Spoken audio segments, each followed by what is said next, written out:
अध्याय 49. जाकोबाचो आशिर्वाद. जाकोबान आपल्या पुतांक आपोवन म्हळें, सांगाता मेळोन येया आनी तुमकां फुडें कितें घडतलें म्हूण सांगता.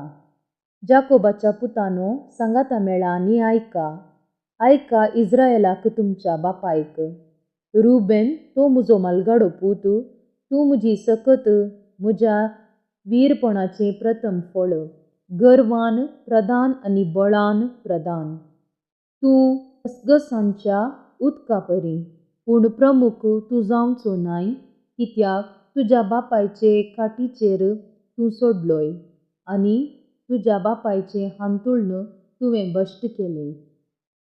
सिमेयोन आनी लेवी भाभाव, जुलुमांची शास्त्रां तांच्यो तलवारी. तांच्या गुटमेळांत हांव भाग घेवचो ना, तांच्या मेळांत हांव मेळचो ना, कित्याक आपल्या क्रोधान मनशांचो जीव तांणी काडला. आपले मस्तेन पाड्यांक तांणी तोंटे केल्यात. शिराप पडूं तांच्या रागाचेर, कित्याक तो कठीण, आनी तांच्या क्रोधाचेर, कित्याक तो क्रूर.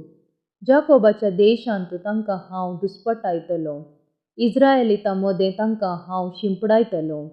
तूं जुदा, तुजे भाव तुका वाखणटले, तुज्या दुस्मनांच्या गळ्याक तूं धरतलोय, तुजे भाव तुजे मुखार सरपटतले. जुदा एक शिवांचें पील, शिकारी मारून तूं फाटीं आयलाय. म्हज्या पुता, पारोत करून तो बसला एका शिवा परी आनी एके शिविणी परी. रायाळ दांडो जुदांतावन पयस वेचो ना, आनी ताच्या पांयां मदली पदवेची बेतकाटी. ताचो एकलो अधिकार चलवपी येसर, आनी राष्ट्रां जातलीं ताका विधेय. तो आपल्या गाडवाक दाखवालीक बांदता आनी गाडवा पिलाक तिच्या मुळाक. दाखा रोसांत आपलीं वस्त्रां तो उंबळटा, दाखा रगतांत आपलो दोगलो धुता. ताचे दोळे दाखा रोसा प्रास काळे, ताचे दांत दुदा प्रास धवे. दर्यावेळेर जेबुलून वस्ती करतलो, तारवांचें बंदर तो जातलो. ताची कूस सिदोनाचेर आसतली. इस्साकार एक घटमूट गाडूं, गोठ्यांत खुंट्यां मदें तो आड पडला. विशेवाचो तो जागो ताका सोबीत दिसलो, आनी तो देश ताका बरो दिसलो. देखून वोज्याक ताणें आपली पाट बागयली. गुलामाचो वावर करूंक तो कबूल जालो. दान आपल्या लोकाचो मुनसुबीदार, इस्रायेलाच्या हेर कुळियां भाशेन. जावं दान रस्त्या देगेच्या सोरपा परी, वाटेवयल्या आग्या परी, जो गोड्याचे खोटेक फोंस मारता आनी सवार फाटीं परतता. सर्वेस्परा, तूं दिताय ते सोडवणेक हांव आशेवन आसां. गाद लुटकारांच्या हातांत पडटा, पूण तांची पाट धरून तो वेता. आशेराचें खाण पुश्टीचें, रायाक तो रुचीचें खाण दिता. नफ्ताली एक धांवतें चितळ, जें दिता सोबीत पिलां. जुजे एक तरनो आनी फळादीक रूख, झरी वेळेर आसलोलो तरनो आनी फळादीक रूख, जाचे फांटे पागरा वयर सडटात.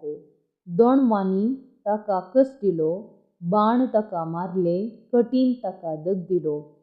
पूण ताचें दोणू तीर आसले, ताचे बावळे आनी हात सडेल आसले. जाकोबाच्या बळवंताच्या हातावरवीं, इस्रायेलाच्या खडपा आनी गवळ्याच्या नांवावरवीं, तुज्या पुर्वजांच्या देवावरवीं तो तुका आदार दिवं. सरपोदवेदारा देवावरवीं तो तुका आशिर्वाद दिवं.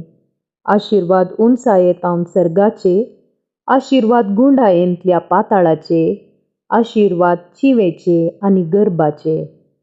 तुज्या बापायचे आशिर्वाद पुरातन पर्वतांच्या आशिर्वादां प्रास उत्तम, आनी सासणीक दोंगरांचे सोबाये प्रास उत्तम.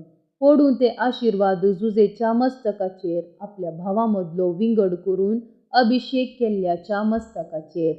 बेजमी एक ग्राशितलो बोलपो, जो सकाळीं शिकारी ग्राशिता आनी सांजेर लुटीचे वांटे करता. ह्यो सर्व इस्रायेलांतावन उपजाल्ल्यो 12 कुळयो आनी तांच्या बापायन तांचे विशांत सांगल्ल्यो गजाली ह्यो. ताणें तांचेर आशिर्वाद घालो आनी हर एकल्याक फावो तो संदेश दिलो. जाकोबाचें मरण आनी निकेप. उपरांत जाकोबान आपल्या पुतांक सांगलें, आतां हांवें म्हज्या पुर्वजां सवें एकवटची घडी लागीं पावल्या. हितीत एफ्रोनाच्या शेतांतले दोलींत म्हज्या पुर्वजां सवें म्हाका मातयेक पाया.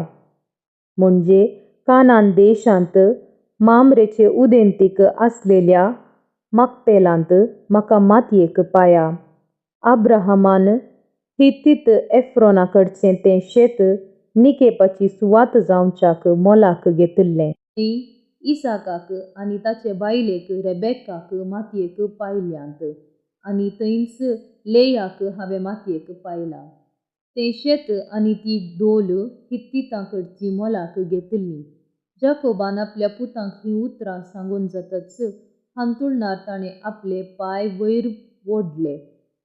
ताणें प्राण सोडलो आनी आपल्या पुर्वजां सवें तो एकवटलो.